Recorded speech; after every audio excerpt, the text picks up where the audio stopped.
Hello everyone, welcome back to the channel. और तो आज हम स्टार्ट करते हैं बच्चे अपना पार्ट 3 चैप्टर ऑर्गेनाइजिंग का। तो आज हम पढ़ने वाले हैं फॉर्मल ऑर्गेनाइजेशन और इनफॉर्मल ऑर्गेनाइजेशन के बारे में।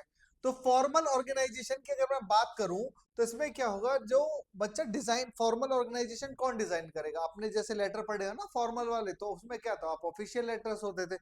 तो ये ऑर्गेनाइजेशन भी क्या होगा, ऑफिशियली ही होने वाली है। तो बच्चा फॉर्मल ऑर्गेनाइजेशन क्या होगी, जो स्ट्रक्चर डिजाइन किया गया मैनेजमेंट के द्वारा। और मैनेजमेंट क्यों डिजाइन करेगा, क्या पर्पस होगा, उसका अपना ऑब्जेक्टिव अचीव करना चाहता होगा। तो the structure is design by the management to achieve the organisation goals. अब क्या करेंगे हम उसमें, उसकी अथॉरिटी बताएंगे हर एम्प्लॉयज की, हर किसी की रिस्पॉन्सिबिलिटी, उनका रिलेशन, म्यूचुअल रिलेशन बताएंगे सारे एम्प्लॉयज को। क्लियर कर देंगे ना कि क्या है अमंग ऑल द एम्प्लॉयज जो भी ऑर्गेनाइजेशन में काम कर रहा है। ये फंक्शनल में भी और डिविजनल दोनों में हो सकता है। ये इंपॉर्टेंट लाइन है कि भाई ये दोनों में हो सकता है, फंक्शनल में भी और इमोशनल। बात समझ में आ गई। बहुत सिंपल सी बात थी कि भाई फॉर्मल ऑर्गेनाइजेशन क्या होता है sir. Formal organisation was organization structure in which is designed by the top management to achieve the organizational goals in which responsibilities and authorities of all employees are stated। ठीक है, working in are clearly defined, it can be functional और divisional. बिल्कुल सही बात है sir. तो formal organisation तो हमें समझ में आ गई। तो आ गई तो इसके फीचर्स भी समझ लो। अब इसी की डेफिनेशन से ही हम क्या निकाल लेते हैं, फीचर्स। पहला फीचर क्या है कि भाई किसने बनाई, सर बिल्कुल सर टॉप लेवल मैनेजमेंट में बनाई है। किसने बनाई है बच्चा, टॉप लेवल मैनेजमेंट ने बनाई है। सेकंड चीज क्या है, it is based on rules and procedure. किसके बेस पे ये, रूल्स एंड प्रोसीजर जो रिटेन फॉर्म में है, जो भी रिटेन फॉर्म में है। तीसरा, इट इज इम्पर्सनल। क्योंकि इम्पर्सनल क्यों है, क्योंकि हमने तो बना ही नहीं है खुद ने अपनी मर्जी से। किसने हमें बना के दी, ऑर्गेनाइजेशन ने बना के दी कि भाई ये आपका हेड होगा, ये आपकी रिस्पॉन्सिबिलिटी है, ये आपकी अथॉरिटी है। तो उसमें इमोशनल टच तो कुछ नहीं है, सारा का सारा वर्क टच है, जिससे कि हमें क्या करना है, अपनी अथॉरिटीज और रिस्पॉन्सिबिलिटीज को पूरी तरीके से क्या करना है, निभाना है ना। यही तो हम करते हैं। Second thing, it is clearly define the authority and responsibility of every individual. इसमें फोर्थ क्या हो गया कि हर एक इंडिविजुअल बंदे की अथॉरिटी क्या है और उसकी क्या रिस्पॉन्सिबिलिटीज है, वो उसमें सही तरीके से सबको बता दिया जाता है। ठीक है, it is created to achieve organisation goal. जाहिर सी बात है, तो अपने डेफिनेशन से ही निकाल लो। तो पहला क्या हुआ कि भाई टॉप लेवल मैनेजमेंट के द्वारा बनाई जाती है। एक फीचर क्या लिख सकते हैं सर, ये रिटेन फॉर्म में होती है, रूल्स और प्रोसीजर्स लिखा होता है। थर्ड क्या हो सकता है सर, ये इम्पर्सनल होती है, इसमें कोई पर्सनल टच नहीं होता, क्योंकि इसमें इमोशनल्स नहीं होते। इसमें जो जो हमें रूल्स बता दे जाते हैं उनके हिसाब से हम इसको बना लेते हैं। ये ऑर्गेनाइजेशन के गोल को अचीव करने के लिए बनाई जाती है, और इसमें सबके अथॉरिटी और रिस्पॉन्सिबिलिटीज हमें अच्छे से बता दिए जाते हैं। आगे बात समझ में। बिल्कुल सर, ये तो बहुत आसान है बच्चा, बीएससी सब्जेक्ट ही बहुत आसान है ना। चलो आगे देखते हैं। अब एडवांटेज क्या है, तो एडवांटेज पहला क्या हो जाएगा भाई, जब आप अथॉरिटी और रिस्पॉन्सिबिलिटी सबकी बता दोगे तो क्या ये इजी नहीं हो जाएगा कि रिस्पॉन्सिबिलिटी फिक्स करने के लिए कि भाई ये प्रॉब्लम हुई है और ये रिस्पॉन्सिबिलिटी आपकी थी, तो आप देखोगे ना इस बात को। सही बात है, कोई और तो नहीं देखेगा। ठीक है, सेकेंड है नो ओवरलैपिंग ऑफ वर्क। यानी क्योंकि जब हम सब कुछ डिफाइन हमने कर ही दिया है कि स्टेप बाय स्टेप क्या फॉलो होने हैं, किसका क्या काम है, तो काम ओवरलैप या दोबारा होने का तो चांस होता ही नहीं है। ठीक है, तीसरा unity of command. Unity of command होगी क्योंकि, क्यों होगी बच्चा, क्योंकि स्टेब्लिश चेन ऑफ कमांड। यानी एक हमने कमांड दे दिया कि भाई ये हेड होगा, ये सब हेड होगा, ये सबऑर्डिनेट्स होंगे, यहाँ पे सुपरवाइजर काम करेगा, हर एक वर्क का अपना काम, तो सबको अपनी रिस्पॉन्सिबिलिटीज पता है। तो चेन ऑफ कमांड फॉलो हो रही है, नहीं हो रही, बिल्कुल sir chain of command follow इसमें हो जाती है। इजी टू अचीव ऑब्जेक्टिव, क्यों, क्योंकि एक तो इसमें कोऑर्डिनेशन हो जाएगा, कोऑर्डिनेशन अच्छे से होगा, और दूसरा बच्चा हम रिसोर्सेस का प्रॉपर इस्तेमाल कर पाएंगे। इसी वजह से ऑब्जेक्टिव अचीव करना क्या हो जाएगा हमारे लिए, इजी हो जाएगा। ये बात समझ में आ गई। फिफ्थ है बच्चा स्टेबिलिटी इन द ऑर्गेनाइजेशन। क्योंकि एम्प्लॉयज क्या है, एम्प्लॉयज के बिहेवियर को पता कर सकते हैं, प्रिडिक्ट किया जा सकता है, क्योंकि सारे के सारे जो बिहेवियर होगा वो कुछ रूल्स होंगे ऑर्गेनाइजेशन के, जिसके हिसाब से वो चलने वाले हैं। आगे बात समझ में, एक बार फिर से देख लेते हैं। ठीक है सर, एक बार फिर से बता दो। पहला एडवांटेज कि भाई इस रिस्पॉन्सिबिलिटी फिक्स करना क्या है, इजी है हमारे लिए बिल्कुल। ओवरलैपिंग ऑफ वर्क नहीं होगी क्योंकि सबको अपना काम अच्छे से पता है, यूनिटी ऑफ कमांड भी फॉलो होगा, ठीक है। इजी टू अचीव ऑब्जेक्टिव, यानी ऑब्जेक्टिव भी आसानी से क्या होंगे, अचीव हो जाएंगे, ठीक है। अब इसके फायदे तो नुकसान भी देखे क्या, बिल्कुल सर, जब फायदे तो नुकसान, तो नुकसान कम है फायदे ज्यादा है, ठीक है। देखो होता क्या है, जब रूल्स एंड रेगुलेशन से काम होता है ना, तो अननेसेसरी कई बार डिले हो जाता है, क्योंकि छोटे से छोटे डिसीजन के लिए हमें ऊपर जाना होता है। यानी मुझे एक छोटा सा डिसीजन भी कोई लेना है तो मुझे ऊपर से पहले आंसर उनको पूछना होता है, फिर वो और अपने अथॉरिटी से पूछेंगे, फिर उसका जवाब देंगे, तब मैं कहीं जाके कहीं ना कहीं वो एक्शन को कर सकता हूँ, है ना। तो इससे क्या होगा, जो काम मिनट में हो सकता था उसको 1 या 2 दिन लग जाते हैं, तो कई बार ये अननेसेसरी डिले, इसको रेड टेपिज्म भी बोलते हैं हम लोग, है ना। अगर मैं लॉ की भाषा में बात करूं तो तानाशाही भी बोलते हैं। Lack of initiative, lack of initiative का मतलब क्या होता है, इनिशिएटिव क्या होता है कि जब जब आपके पास जो बंदे हैं ना, जो आपके पास ऑर्गेनाइजर्स है, वो क्या कर रहे हैं बच्चा, वो सही तरीके से काम कर रहे हैं, यानी वो अपनी क्रिएटिविटी यूज कर रहे हैं, लेकिन यहाँ क्रिएटिविटी बचेगी नहीं। क्यों नहीं बचेगी, क्योंकि आपने सब कुछ तो पहले ही फिक्स कर दिया। भाई आपने एम्प्लॉयज को बता दिया आपको ये काम करना है, आपने उसको रिस्पॉन्सिबिलिटी भी समझा दिया, आपको ये काम करना, आपकी रिस्पॉन्सिबिलिटी उसने डिसाइड कर दी, आपने उसका वर्क भी डिसाइड कर दिया, way of doing the work भी डिसाइड कर दिया, तो उसमें क्रिएटिविटी की तो बात ही नहीं रही, क्योंकि वो आपने जो कहा वो उसको क्या करे जाएगा, फॉलो करता रहेगा, फॉलो करते हुए आगे बढ़ जाएगा, ठीक है। इसके बाद क्या होने वाला है, limited in scope. Limited in scope क्या मतलब क्या है, क्योंकि बच्चा देखो क्या होता है, ये स्ट्रक्चर और वर्क पे बहुत ज्यादा फोकस करता है, ये इससे पर्सनली ह्यूमंस बिहेवियर का कोई लेना देना नहीं, कि ह्यूमन कैसे बिहेव करेंगे कैसे नहीं, हमें उस बात से कोई लेना देना नहीं होता। ये सिर्फ ऑर्गेनाइजेशन के स्ट्रक्चर के हिसाब से काम करता है, इसमें अपनी लीनियंसी बिल्कुल अलाउ नहीं होती। तो इसके कितने डिसएडवांटेज हो गई, 3 डिसएडवांटेज हो गई। अच्छा बिल्कुल सर। अब बात करते हैं नेक्स्ट टाइप की। तो बचा नेक्स्ट कौन सा है मेरे पास में, आप समझ गए होंगे सर, अब हमारे पास आने वाला है फॉर्मल इनफॉर्मल ऑर्गेनाइजेशन। अब इनफॉर्मल ऑर्गेनाइजेशन तो आप बहुत अच्छे से जानते होंगे, कैसे, क्योंकि ये बातें आपके स्कूल में भी होती होंगी, हाँ या ना, कि भाई एक तो सब फॉर्मली बात करते होंगे आपके स्कूल में, लेकिन अब उन टीचर्स का भी ग्रुप बन जाता है कई बार, अच्छी किसी के साथ अच्छी बॉन्डिंग है, किसी के साथ, जैसे मैथ्स वाले टीचर की किसी के साथ है ना, जोक आते हैं इंस्टाग्राम पे, मैथ्स वाली टीचर इंग्लिश वाली टीचर के साथ अच्छी बॉन्डिंग है, आता ही नहीं आता। तो बेसिकली ऐसा स्कूल में नहीं होता, तो लेकिन बॉन्डिंग टीचर्स की फिर भी होती है अकॉर्डिंग टू देयर इंटरेस्ट, क्योंकि ये वो ऑर्गेनाइजेशन, ये इनफॉर्मल ऑर्गेनाइजेशन आती कहां से ना बच्चा, क्योंकि पहले फॉर्मल ऑर्गेनाइजेशन आती है, उसमें से ही फिर जो बंदों का इंटरेस्ट, पर्सनल इंटरेस्ट उनका निकलता है, उसी ऑर्गेनाइजेशन में से एक नई ऑर्गेनाइजेशन पैदा होती है, जिसको हम फॉर्मल ऑर्गेनाइजेशन बोलते हैं।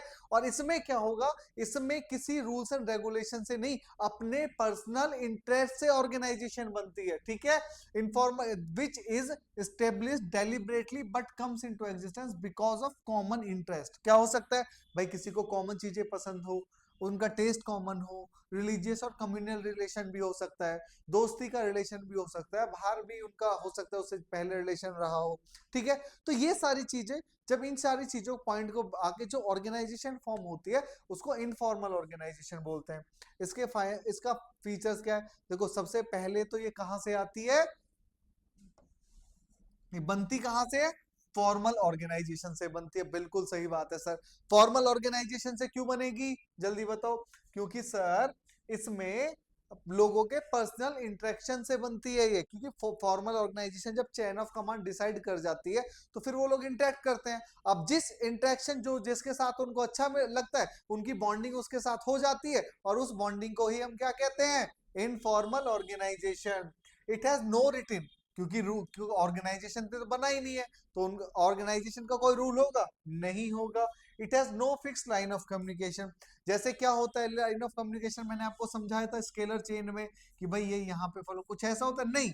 यारी दोस्ती में ऐसा होता है कोई लाइन ऑफ कम्युनिकेशन होता है नहीं, जिसको जो बताना है, जो जवाब देना है वो बता देगा, इसमें कोई लाइन ऑफ कम्युनिकेशन, तो जो पहले मिला पहले आओ पहले पाओ वाली सुविधा हो जाती है यहाँ पे, तो कि भाई जिसको जो पहले मिला जो कॉल कर देते हैं उनको बता देते हैं, चलो ठीक है।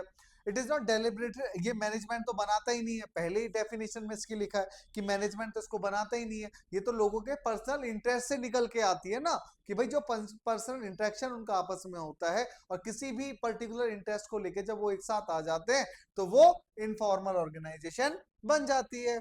वो क्या थी, इम्पर्सनल थी, और ये क्या है, पर्सनल है, क्योंकि ये इंडिविजुअल की फीलिंग्स पे डिपेंड करता है कि वो किसके साथ बात करना चाहता है और किसके साथ बात करना नहीं चाहता। बहुत अच्छे। अब एडवांटेजेस की बात करते हैं बच्चा। तो अगर मैं एडवांटेज की बात करूं तो सबसे पहली तो स्पीड। पता है ना आपको, स्कूल में र्यूमर्स कितनी तरीके से फैलते हैं कि किसी बच्चे के बारे में कुछ आपको पता लग जाए, अब आप क्या करने वाले हो, अपने दोस्त को बताने वाले हो, वो उसको बताने वाला है, और सबसे हम यही बोलते रहते भाई तो आगे किसी को नहीं बताना, कि मैं तुझे ही ये बात बता रहा हूँ, और वो सेम बात अपने उसको फ्रेंड को बोलता है, और धीरे धीरे वो र्यूमर फैल जाता है बहुत तेजी से, कि जो एक पीरियड या 2 पीरियड के बाद आप देखोगे वो सारी बातें सारे उसमें फैल जाती है।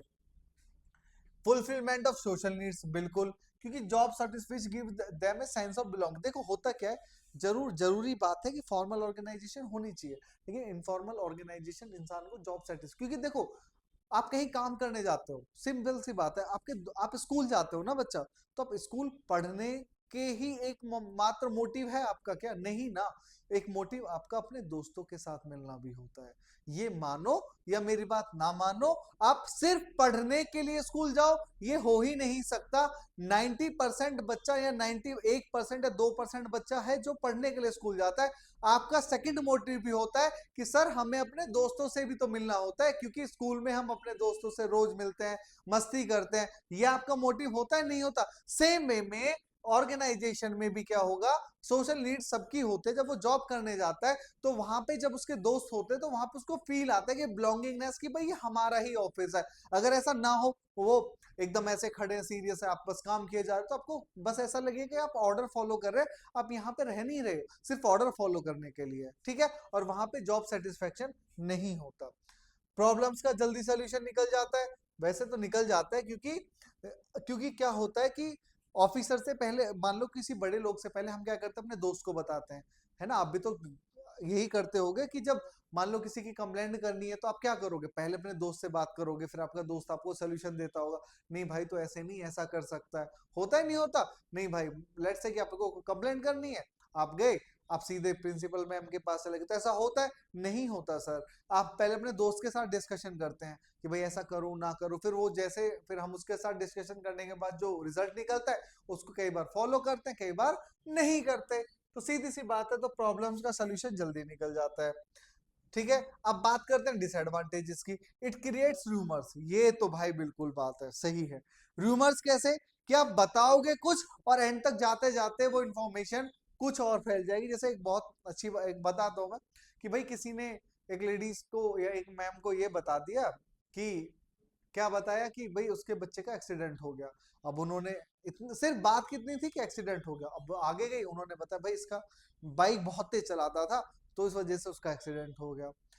अगले ने कहीं पे बहुत लॉफर गिरगिर्दी करता था, उसका एक्सीडेंट हो गया। उसे नेक्स्ट आगे जाएगा तो क्या कहेगा कि भाई बहुत बुरा हुआ, बिल्कुल आईसीयू में, बिल्कुल मरने के हालात में, और बहुत वैसा लड़का था वो तो भाई, बहुत ही मतलब बदतमीजी से बाइक चलाना। तो एक इंफॉर्मेशन थी सिर्फ बाइक चलाना, और वो इंफॉर्मेशन बदलते बदलते बदलते देखा फाइनली क्या, तो इंफॉर्मेशन हम क्या क्या इंफॉर्मेशन दी जाती है, और वो एंड तक पहुंचते पहुंचते क्या हो जाती है, that is called rumours.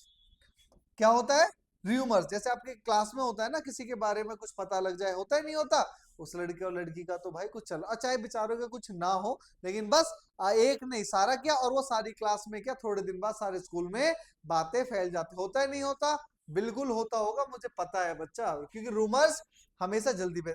It resist change and lays stress, मतलब क्या होता है कि भाई ये क्या करता है, जब सब जनरली ये ना चेंजेस को रजिस्ट करते हैं लोग, कि बहुत जल्दी बदलाव को एक्सेप्ट करना नहीं चाहते।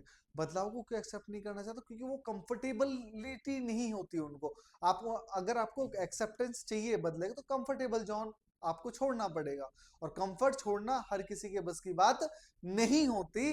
तो इसी वजह से वहां पे चेंज को वो रजिस्ट करते हैं, ठीक है। प्रायर टू ग्रुप इंटरेस्ट, अब क्या होता है, ठीक है, अब होता क्या है कि चार लोगों का दोस्ती है, अब चार लोगों में बातें चल रही है, तो वो क्या करेंगे बच्चा, तीन को तीन, अब चार दोस्तों में क्या होता है कि दो मान गए, एक को तो हम जबरदस्ती मनाते हैं, एक वो हमारे अगेंस्ट होता है, लेकिन नहीं, दोस्ती के कारण क्या होता है उसको मानना पड़ जाता है। यही आपके स्कूल में होता है, क्लास में जब कुछ कोई शरारत करता है तो आप लोग क्या करते हो, आप लोग सब एक साथ हो जाते हो और उसका नाम नहीं लेते। चाहे कम बॉयज में अक्सर ऐसा होता है कि सब पिट लेंगे, लेकिन एक उस बंदे का नाम नहीं बताएंगे जिसने शिकायत की हो। ये दोस्ती होती है ना तो लोगों में, तो दैट इज बच्चा क्या होता है, pressurise the priority to group interest. अब आप किसको प्रायोरिटी दे रहे हो अपने ऊपर, अपने ग्रुप के इंटरेस्ट को दे रहे हो, तो सारा ग्रुप की जो एक्सपेक्टेशंस है वही पूरी हो रही है, ऑर्गेनाइजेशन की पूरी नहीं हो पा रही। ठीक है बच्चा, सॉरी, चलो आगे चलते हैं। अब आता है delegation of authority. Next topic क्या है, अब एक बात और याद रखना, फॉर्मल और इनफॉर्मल आपके लिए होमवर्क है, इसके बारे में आप और ज्यादा डिटेल में इसके डिफरेंसेस याद करोगे, ठीक है, तो डिफरेंसेस जरूर याद कर लेना बच्चा। तो नेक्स्ट टॉपिक है बच्चा मेरा delegation of authority.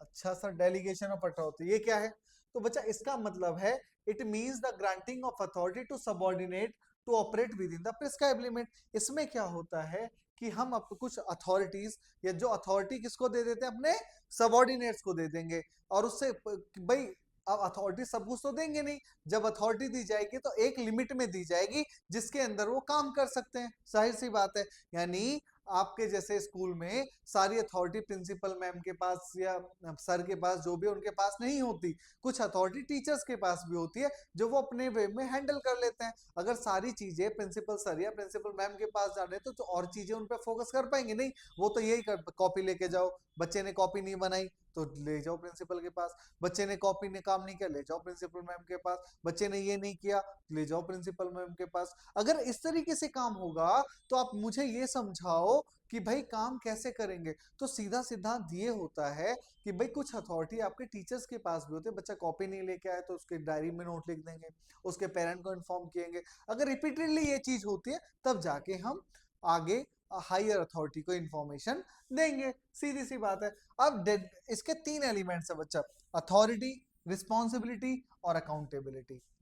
Authority, responsibility और अकाउंटेबिलिटी, कितने एलिमेंट है, अथॉरिटी, रिस्पॉन्सिबिलिटी और अकाउंटेबिलिटी, तीन एलिमेंट्स होते हैं किसके, डेलीगेशन के। और डेलीगेशन क्या है, क्या है, transfer of authority to the subordinate within the prescribed limits. Important term क्या है, within the prescribed limit. आगे बात समझ में, बिल्कुल सर।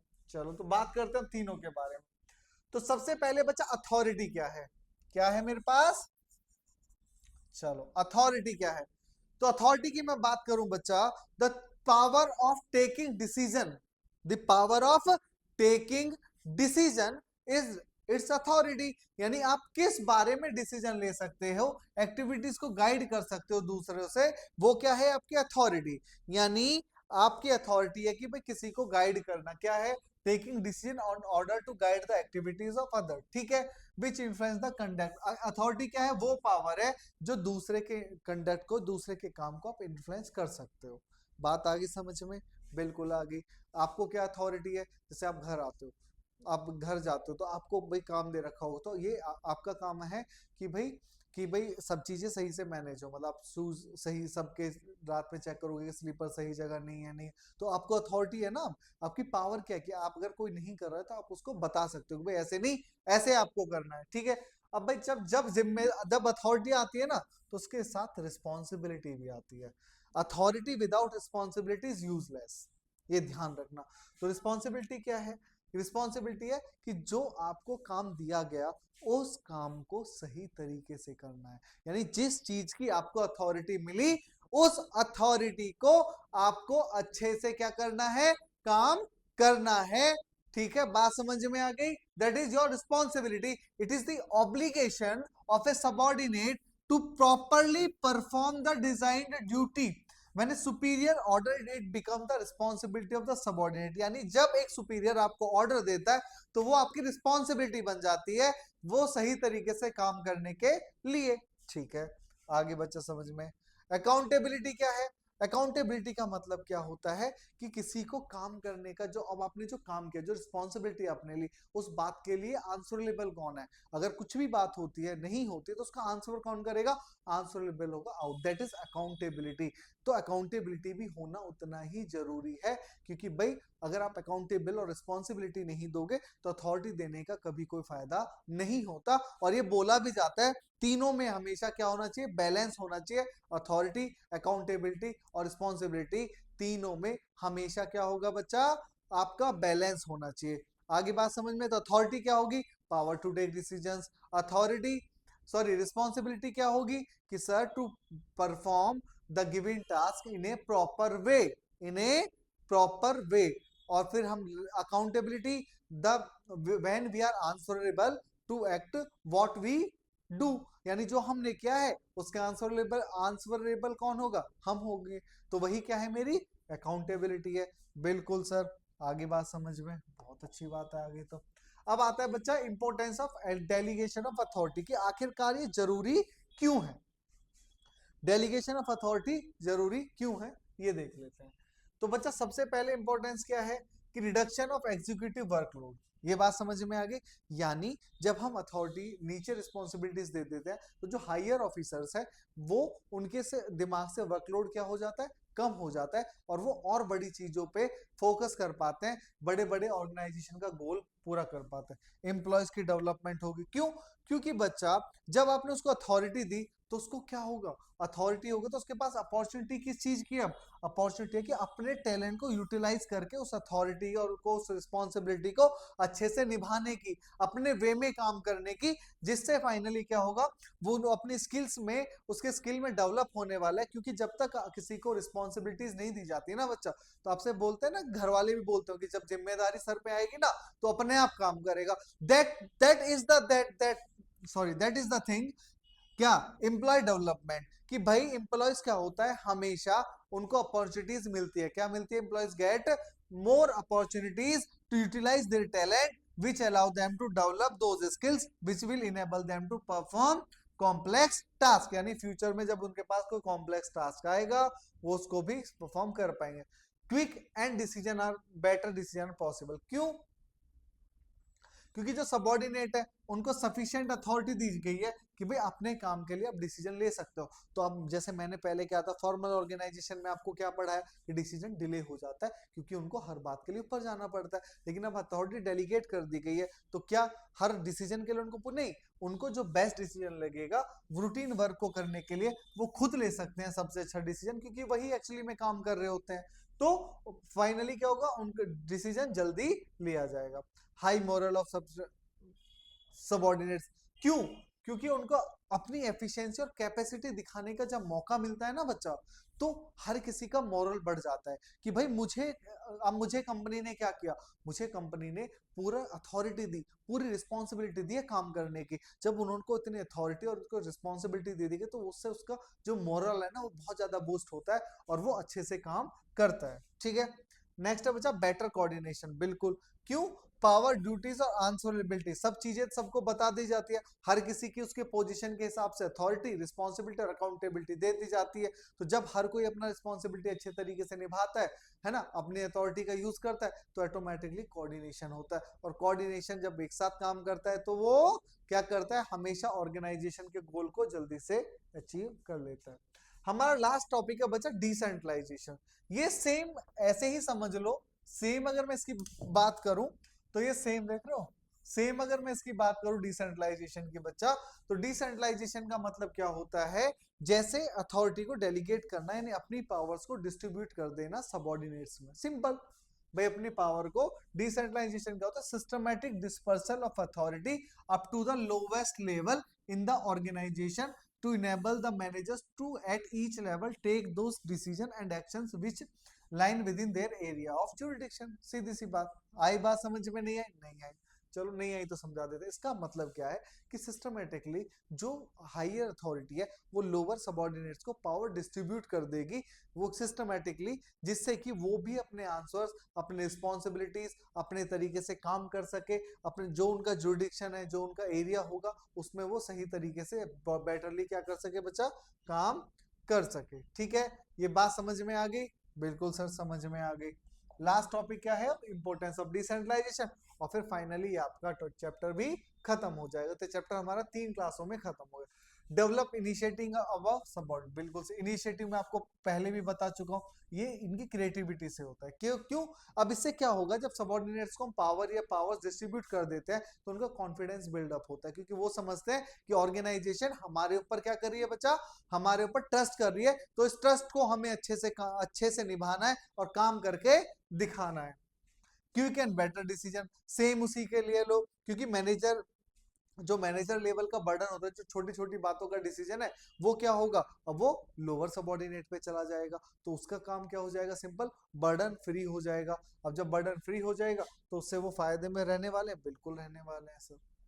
थर्ड है बच्चा, relieve the top executive from excess workload. ये भी अब आपको समझ में आ गया होगा, क्योंकि वो वर्क और पावर जब सबऑर्डिनेट्स के पास चली जाएगी तो उनके पास में जो काम है वो थोड़ा कम हो जाएगा, उनका माइंड और ज्यादा फ्री हो जाएगा, और जब माइंड फ्री होता है तो ऑर्गेनाइजेशन के लिए और भी बड़ी बड़ी चीजें वो कर पाते हैं।